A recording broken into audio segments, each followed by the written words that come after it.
Hi, I'm Sylvia Halpert, and I'm really excited to be able to talk with you about the mysterious people group that vanished, the lost 10 tribes of Israel.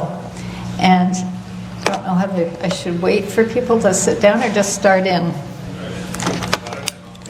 I want to make sure David Royce is here. Okay. This is a first for me, so it's exciting.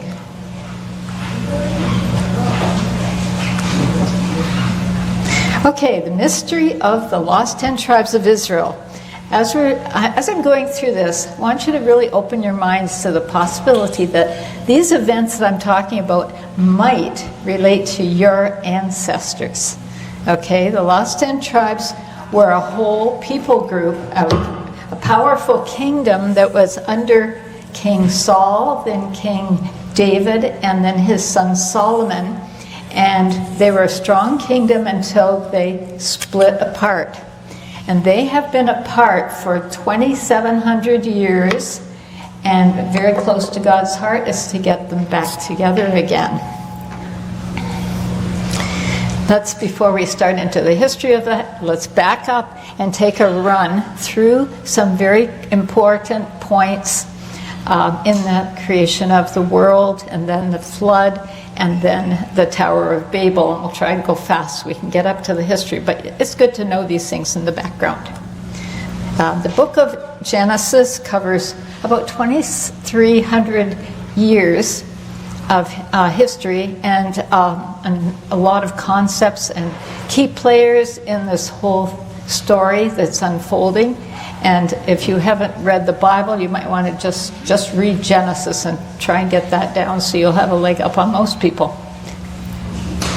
God created the world according to the Bible in 7 days. And one of the things that I find really interesting is the firmament. And Joe was talking about what's up in the sky there in the firmament. And that the firmament was separated the waters above from the waters below. This is very important. There's beautiful, pure, clean, crisp, crystal clear drinking water all around in God's heaven and in the earth and below the earth. On the seventh day, or the sixth day, God created man. And one of the things that is very interesting about the creation of man was in his throat he put something that the animals don't have. Animals chirp or growl or do all kinds of noises, but they can't speak. God really wanted his people to communicate, so he put something called a hyoid bone, which is a speaking bone in the throat. It's a floating bone, and it enables us to have language. And then he, along with that, provided this beautiful, universal, if that's a word we can use, language for mankind, hardwired it into us, and we can call it Edenic because it started in the Garden of Eden. The miraculous thing about Edenic is that it can diversify into all languages on earth. And this is an exciting thing that we find more about in the story of the Tower of Babel. Next one on our timeline is the flood of Noah. We have some interesting things having to do with the waters above and the waters beneath. It says, the windows of heaven were opened and the fountains of the great deep burst forth. These fountains of the great deep spewed out water and minerals, and they were laid down, which we can mine today. But the waters rose and rose, and the water came down until the mountains were covered.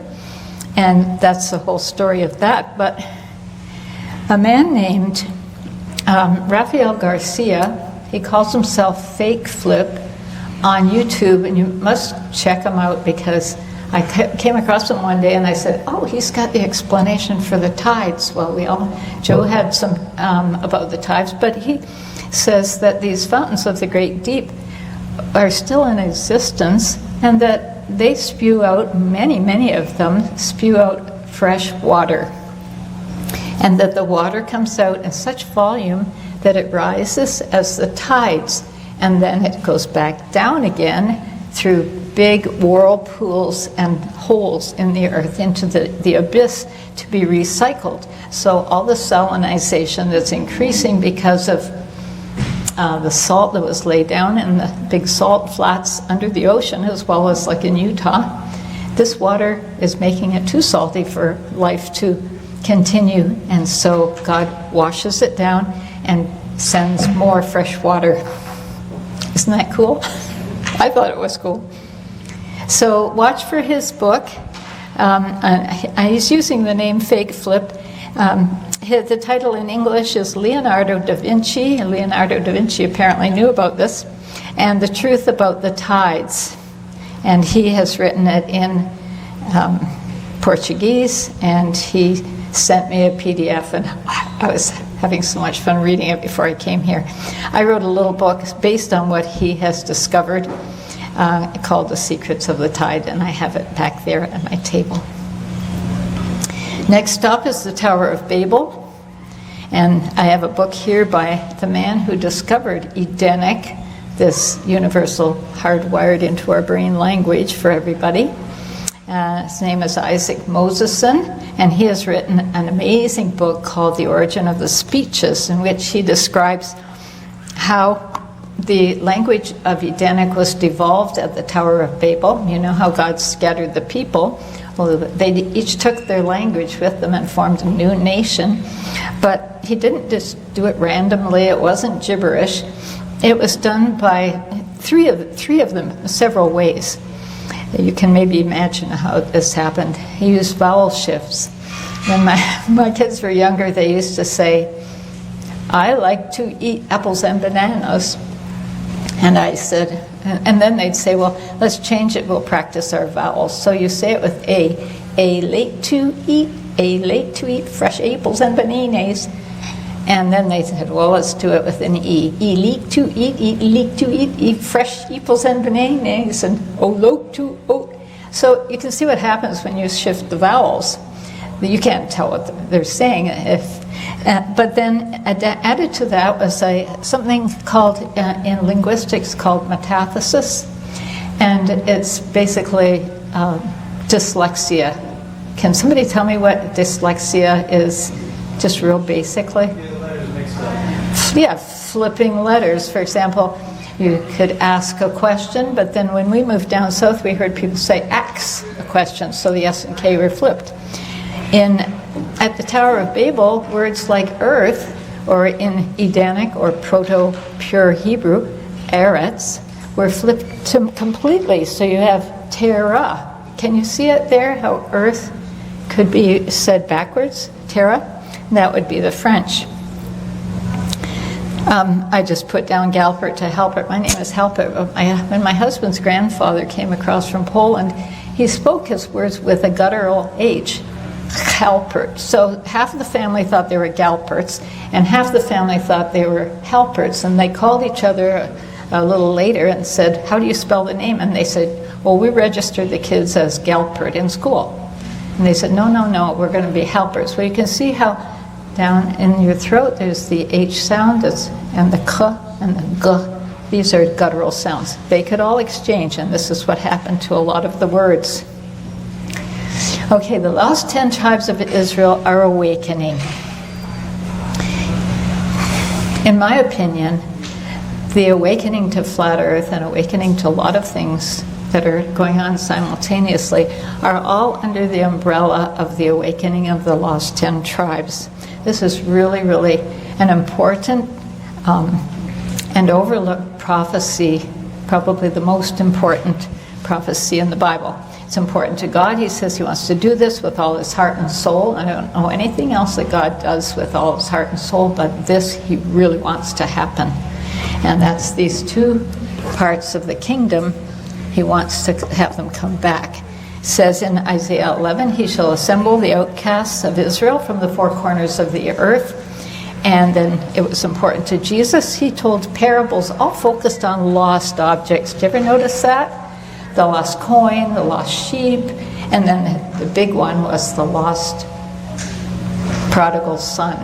This seems loud.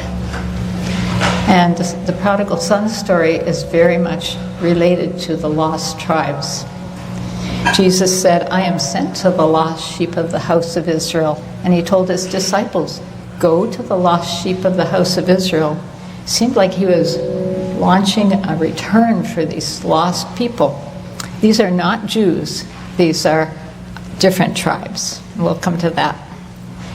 So who are they? Where are they? Well, the nation of Israel is in two parts, as I told you.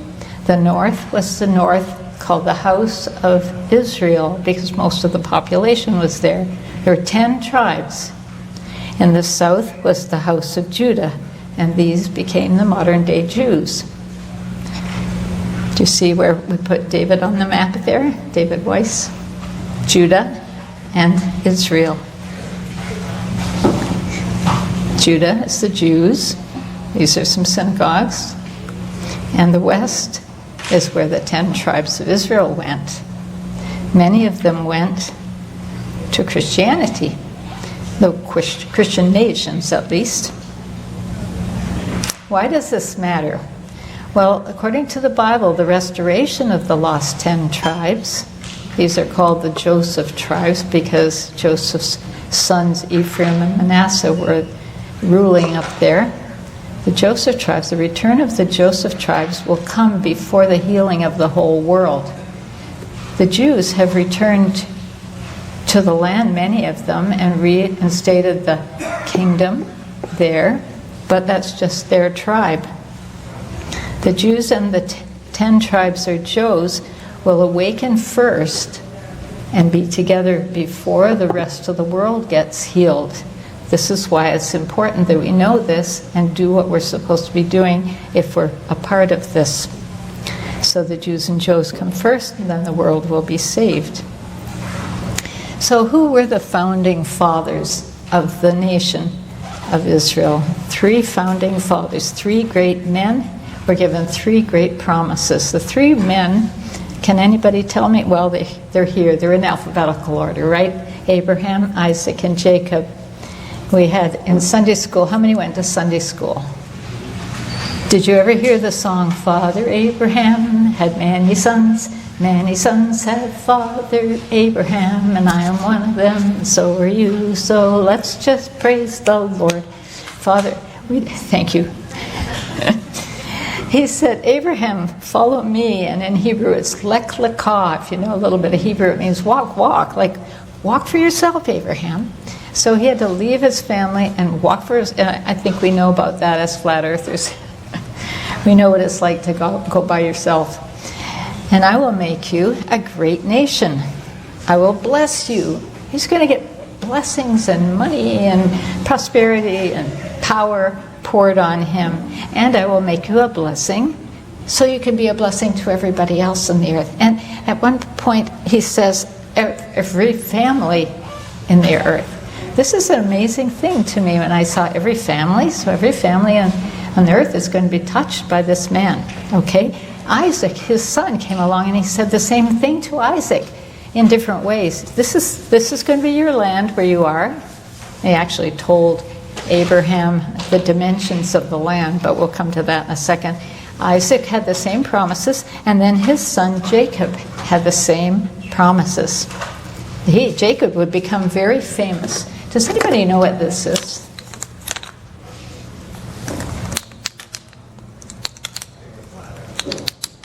What's the name of it? Jacob's Ladder. Jacob's Ladder, right. Okay. Jacob's so famous that he's even on toys. His name is Jack in English. We have lots of nursery rhymes about Jack. This is all infiltrated into our culture. Jack and Jill, Jack Sprat, Jack and the Beanstalk, Jack be nimble, Jack be quick, little Jack Horner sat on a corner, and the house that Jack built. Can you think of another one? What's that? Yeah, Jack Rabbit.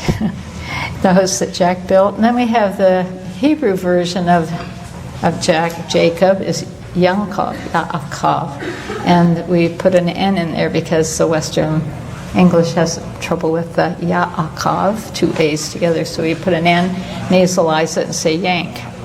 Yankee Doodle. And don't forget a flag named after Jacob. The three great promises. One, a people, innumerable descendants, like stars of the heavens and sands of the seashore. They would be prosperous world powers, including not monarchies. They would get a land, and this was an eternal homeland, Genesis 15, 18 to 21. And I asked AI how big it would be, and it came back at 300,000 square miles. Currently, Israel is about 8,000 square miles. Thirdly, they would have a destiny, and this would be their task to teach the ways of God, the God of Abraham, Isaac, and Jacob, so that they could bless every family on earth, help them to be happy, prosperous, and good by God's standards, which would be the 10 Commandments, right? Okay, did the 10 tribes fulfill this worldwide task? Thank you. They certainly tried to during the age of colonization. They went around with explorers, like one of our favorites as flat earthers is Captain James Cook, who discovered and claimed and conquered and then led to populating and colonizing and civilizing new lands. He went all over the place. You can see him going down to Antarctica there on the map. Many other explorers.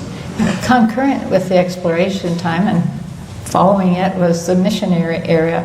And I think I was part of the tail end of that, because my mother used to make flannel graphs to send out to missionaries in Africa and China and Ecuador and different places around the world. And that's what we lived by. We'd have our little girls' club, we'd go to church, and we'd make little dresses for African babies, and we'd roll bandages.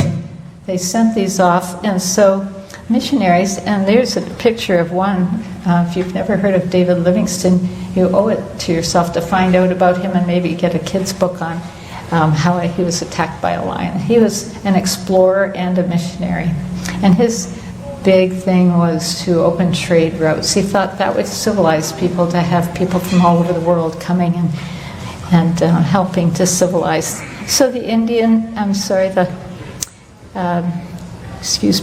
missionaries made a big impact by opening up trade routes. They taught good morals, the Bible. They were instrumental in abolishing slavery, bringing class to the existing cultures, and taming traditions like widow burning.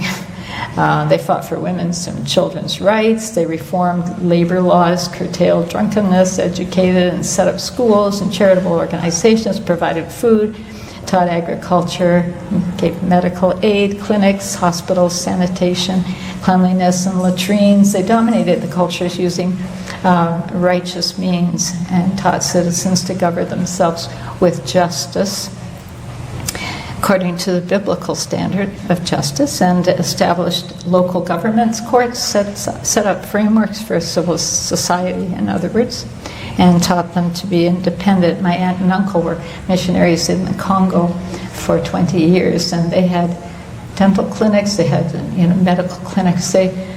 Missionaries did a lot of good. We have criticisms about them too. We have criticisms about the explorers. But basically, when you look at the big picture, this looks like they were doing good things for the world. There's another prophecy, and I call it the Gates prophecy, that was given to these Abraham, Isaac, and Jacob, and Isaac's wife. It's called the Gates prophecy because they were told that they would also, their descendants would be very numerous, and that they would possess the gates of their enemies. Abraham was told, your seed shall possess the gates of your enemies, and Rebecca was also told that, blessed by her brothers when she went to marry Isaac. And God spoke through Jeremiah to Israel, and he said, you are my battle axe and weapon of war. This is pretty aggressive. For those with thee will I break in pieces the nations, and with thee will I destroy kingdoms. So these people were to really police the world using God's kindness and goodness. And how would they do that? Well, here's one way you could imagine. The U.S. military has how many bases around the world? in harm's way, possessing the gates of their enemy. 850, and other nations like Britain and Canada, another comes out to about 1,000. The Bible says that these descendants of Abraham, Isaac, and Jacob would be the strongest group of nations on earth, and they would destroy their enemies. So I put down 1,000 different military bases worldwide, situated near volatile situations. They'd set up personnel, equipment, training to police the area, respond to emergencies, subdue evil, terrorism, attacks on innocent people. They would need soldiers and helicopters, planes, and ships. Who on earth is going to handle such a monumental task? This man, Jacob, and his 12 sons. He couldn't do it alone. God gave him 12 boys. One night he was running away from his brother Esau, and Esau said, "When Dad dies, I'm going to kill you." He had stolen the birthright from him. God would have given it to Jacob, but he preempted God. And he had this dream with his head on a rock, and he saw a ladder going up to heaven and angels coming up and down. And I sometimes wonder whether he was thinking of monarchies, like kings and queens ascending and descending the throne. Anyway, in the morning, he was so impressed, he turned the rock that he was sleeping on its end and put oil on it. It was kind of like an altar. He said, "This is like the entrance of heaven here." Bethel means house of God. That rock became famous in mythology and legend, and it is now was moved from Scotland. You see it down on the bottom of the screen there. They've wrapped it up so it doesn't break apart, and they moved it and put it under the seat of the throne where King Charles was crowned, and all the kings, all the monarchs have been sitting, being crowned on that. Apparently they were in ancient Israel too. My girlfriend wrote a story. Her name is Lori Dahl. She wrote a book, and it's on Amazon, called Princess and the Amazing Stone. It's about this stone and Zedekiah, the last prince, last king of Israel, and his little daughter. And I wrote another one too for kids. So Jacob's 12 sons were from 4 wives. First wife was Leah, and the other primary wife was Rachel. Rachel was his favorite. But each of these girls had a handmaiden.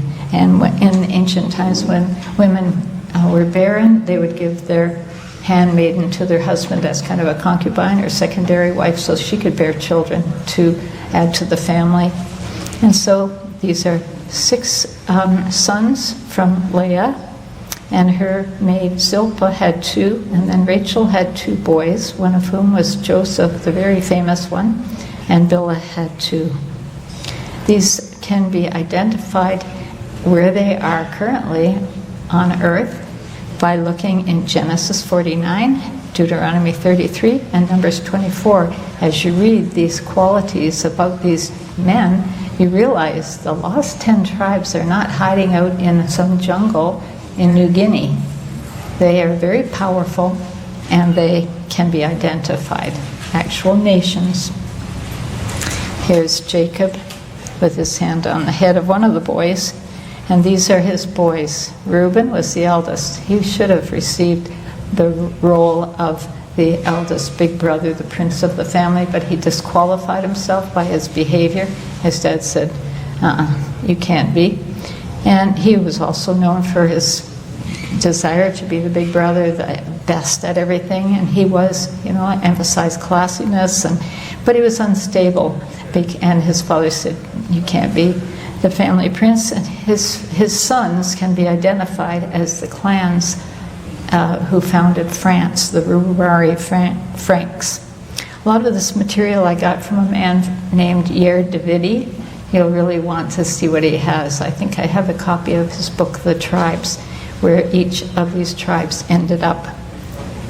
Simeon was passionate and tough, and his guys' descendants went to Wales and Ireland, and they were also scattered all of these are scattered around the world, but they do have places where they fulfilled their destiny too. I think sometimes when I look at the information about the soccer players in Wales, I think they might be descendants of Simeon.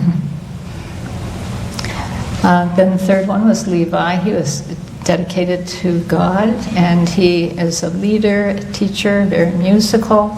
And if you've ever heard bands, choirs of Welshmen singing, my dad was from Wales, and my grandpa, and my dad used to just roar around the house singing.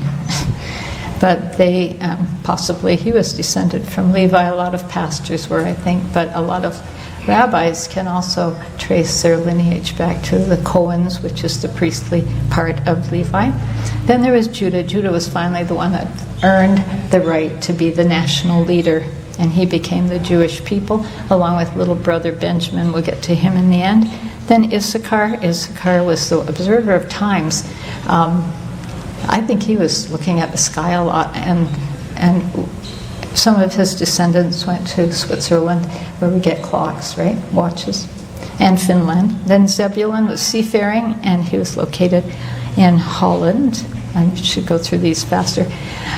Dan traveled everywhere, and he liked to name places after him. The Don River, the Danube, the Dnieper, the Don, the Dniester, and he carried the desire for justice and the law with him, and he established Danelaw in Denmark, where his final mark was, and all through Norway. You can see in this chart, this map, where Danelaw was spread throughout, and the Vikings, I guess, would carry it with them, but they established Danelaw in England, and it became British common law, which came from there over to the U.S. constitutional law, which is in great part biblical.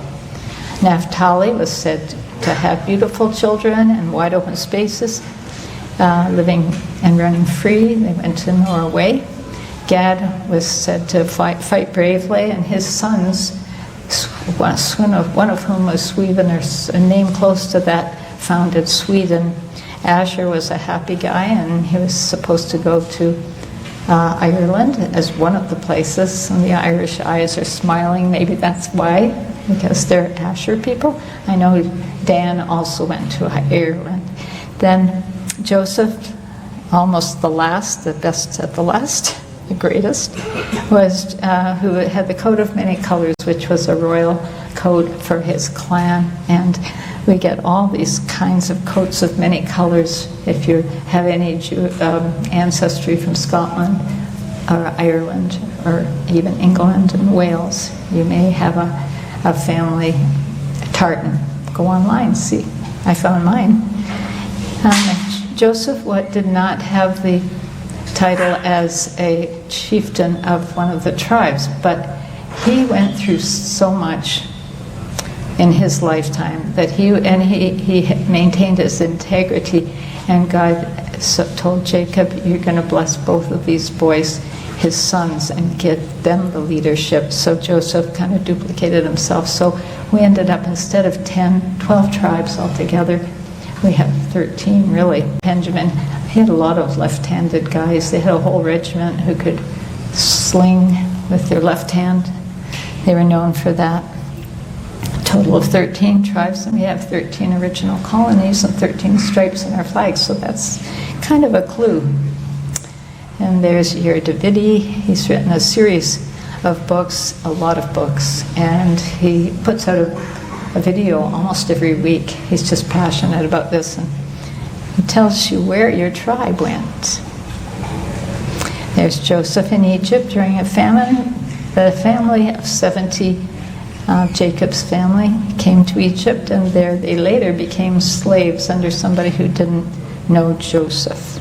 I think it was probably an invading king who should have known, because they would keep records, but he didn't know Joseph, and he enslaved the people.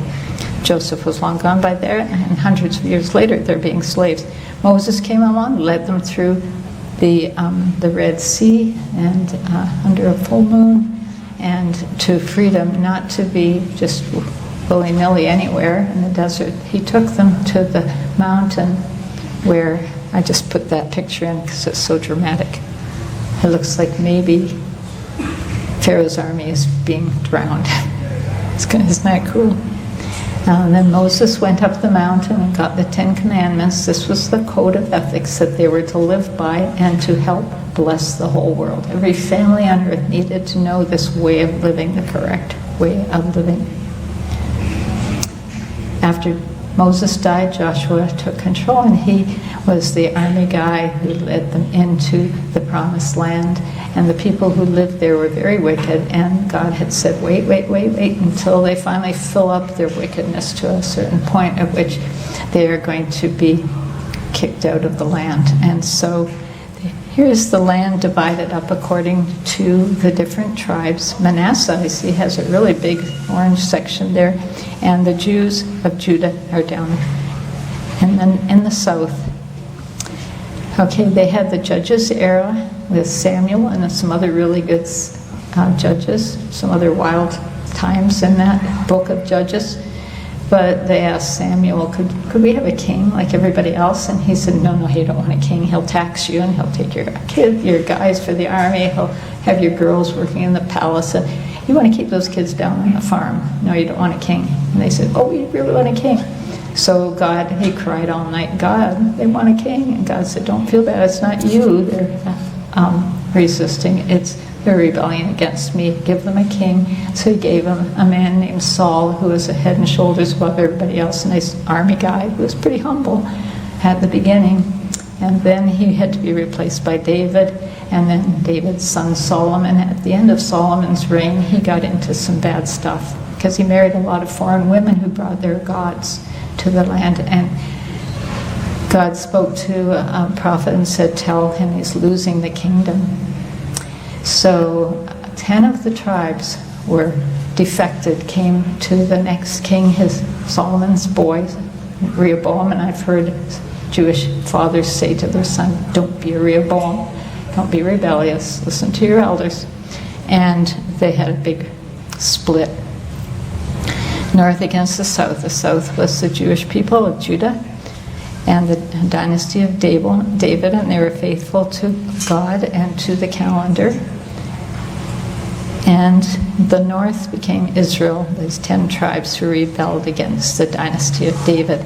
And you end up with 2 separate kingdoms, and this is where we get the 2 sticks.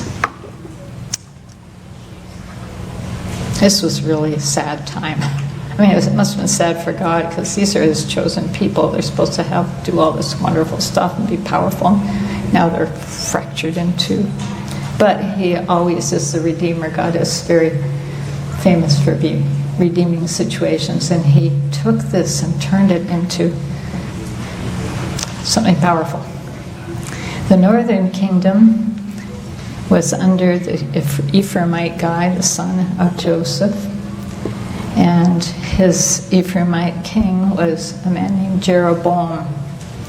Jeroboam canceled the Torah culture. He created a whole new calendar, and this is where Troy Miller is going to come and tell us about the calendar, how Jeroboam messed with the biblical calendar, and how we can get back to it. I think this is I know this is really important, and a lot of people are at least doing the Sabbath and trying to do Passover and get back to this original calendar that pleases God, based on the history of the nation. He also set up roadblocks to Jerusalem so that people wouldn't be tempted to defect back. And he erected 2 golden bull calves. This was a no-no. Idolatry was the worst of the worst. And these worship centers were set up so that nobody would feel they had to get down to the temple in Jerusalem.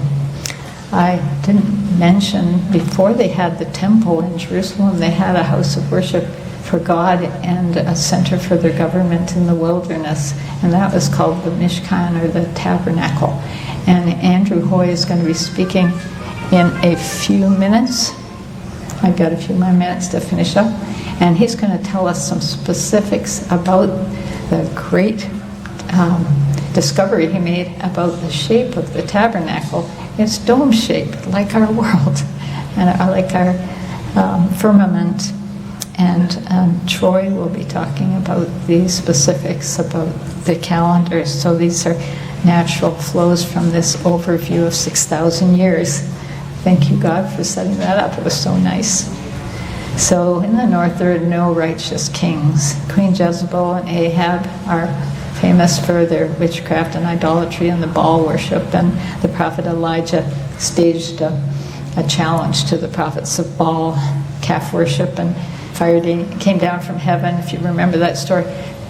And they said, oh, Jehovah is God, Jehovah is God. And then they went back to idolatry again. So I have here, somebody told me that they were burning marijuana and people were getting high in the high places. Now those who like cannabis might object, say that's fine, but I think they were abusing it along with some other things that were going on.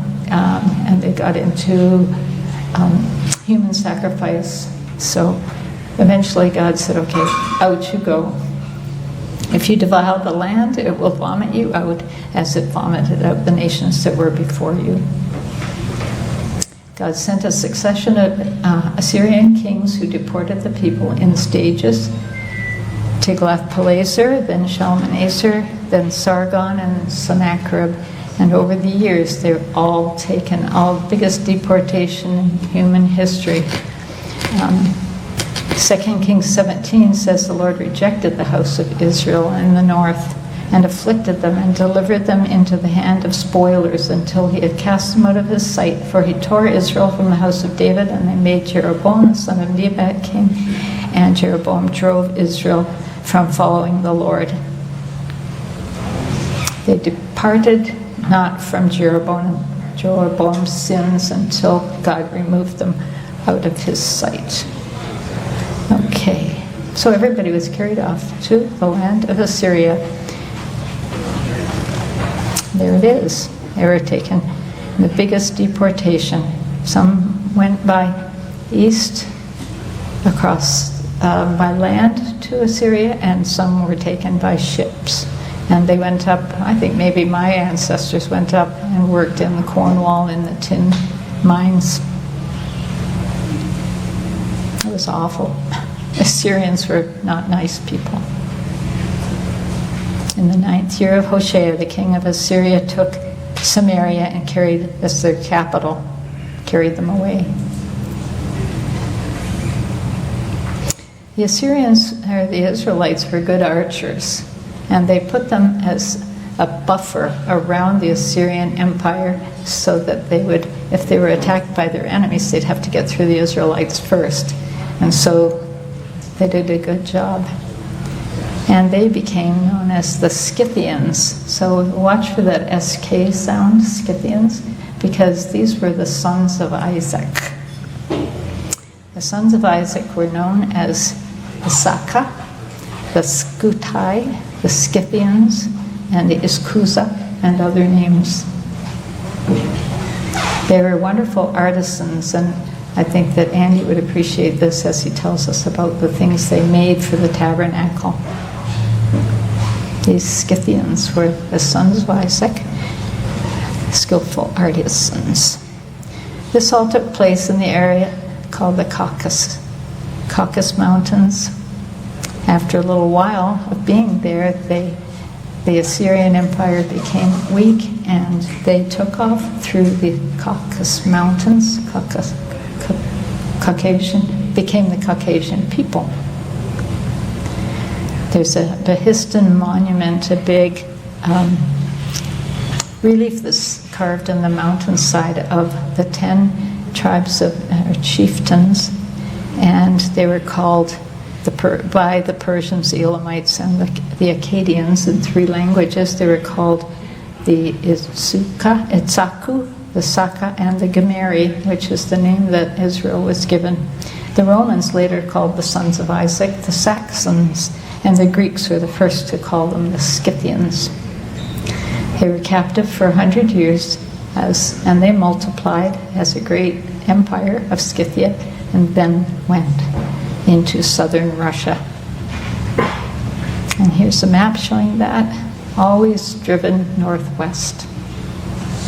Post-exilic names of Israel, if you want to learn them in alphabetical order: the Angles and the Belgi, the Celts and the Cymri. The people in Wales are wanting to go back to that name instead of Wales. The Danes, the Cimmerians, Franks, Goths, Gumeri, Heberi, Iberians, Jutes. Jutes were some Jews that came along with them. Kimiru, the Lombards, Manati, Normans, Ostrogoths, Parthians, Saxons, Scythians, Vikings. As they migrated northwest in hordes across Europe, Jeremiah had told them, when you go, set up signposts, make landmarks, set your heart towards the highway, the way in which you went. Turn back, O Virgin of Israel, turn back to your cities. And this time of turning back seems to be approaching. These things are set up all over Europe, thousands of them. So you can follow the dolmens, these megalithic monuments, to see the migration of the lost 10 tribes. They would become wanderers among the nations, and they were sometimes called Germanic tribes. The Grimm's brothers collected stories about these people, folk tales, and somebody wrote up how these really are about the Israelites. How they fell asleep for a long time. Nobody knew who they were. After 100 years, they woke up. Well, 2,700 years later, they're awakening up. Ptolemy shows Israelite tribes all over Britain. Britain means Brit, covenant. Ish, British. Ish means man, covenant man. Joseph was told he would be a fruitful vine spreading over the edges of the vineyard everywhere. So from Britain, they went to US, Canada, Australia, New Zealand, South Africa, etc. Here's where the other brothers went. Reuben went to France, Simeon, Wales, and granted, as I'm saying this, they were scattered all over the earth. But these are the places where they actually fulfilled the great, powerful destiny. You can skim down that line of names. Now, I just thought I'd throw in some pages from my book. It's hard to see, maybe, but it has a lot of details. I think I drew about 500 little images as went through the years. You see the Magna Carta there? Good going. Joseph tribes, you did well. Everyone deserves due process of law. Build those free nations, send out explorers, send out missionaries. What if we look at this and go, I have ancestry there. I wonder if I'm one of them. What should I do? Well, don't be like Esau, who despised his birthright. Be happy and embrace that. Open your heart to the God of Abraham, Isaac, and Jacob and say, what am I supposed to do now? Embrace his priorities. Maybe study the calendar and try and do some of the things that the Israelites, the original, when they were doing what they were told, used to do. Study, pray, and you're not alone, because these people are waking up all over the world. This book by Yair Davidian, I'm pushing his material because it's amazing. Do you remember Ezekiel's vision in chapter 37 of Ezekiel? He saw dry bones. The bones were rattling and coming together, and pretty soon they stood on their feet as a vast, powerful army. And that's what's happening. I will cause breath to come into you. I won't read this, but try to read Ezekiel 37 and you'll see. Then after the army stands up, he says, take 2 sticks and write one stick that says Judah and his friends, and another one that says Joseph. And then take those sticks and put them together. They will be one in my hand. So that's what God's heart is for, to see the Gentiles, not the Gentiles, but the lost Joseph tribes together with the Judah tribes. So these are the Jews and the Joes we often talk about the Jews and the Gentiles, but guess what? It's really the Jews and the Joes. Now, here's a thought. Isn't it time for every Joseph Israelite to befriend a Jew? I asked a guy if I could go to his synagogue one time, and he said, yes, please come. So I sat there. This is where you guys have been all these years. And I thought, boy, I really missed something. And then I realized just who I was, because I believe I'm one of these. And I ended up making really wonderful friends there. And I still go every now and then to the synagogue to be with my friends from the tribe of Judah. Remember, it's not the Jews and the Gentiles, it's the Jews and the Joes. So God says, I will gather you from among the peoples and assemble you out of all the countries and give you back the land. I'll bring them from the land of the north and gather them from the ends of the earth. I'll bring your sons. There's no rapture. It's going to the promised land. I will restore to them a pure tongue. Zephaniah 3:9 says that that language will be restored. And in the last 100 years, the language of Hebrew has become a spoken language. It used to be just read in the synagogues, and now 13 million people read it and speak it. So, home sweet home, the promised land. Thank you guys for listening. I really appreciate it.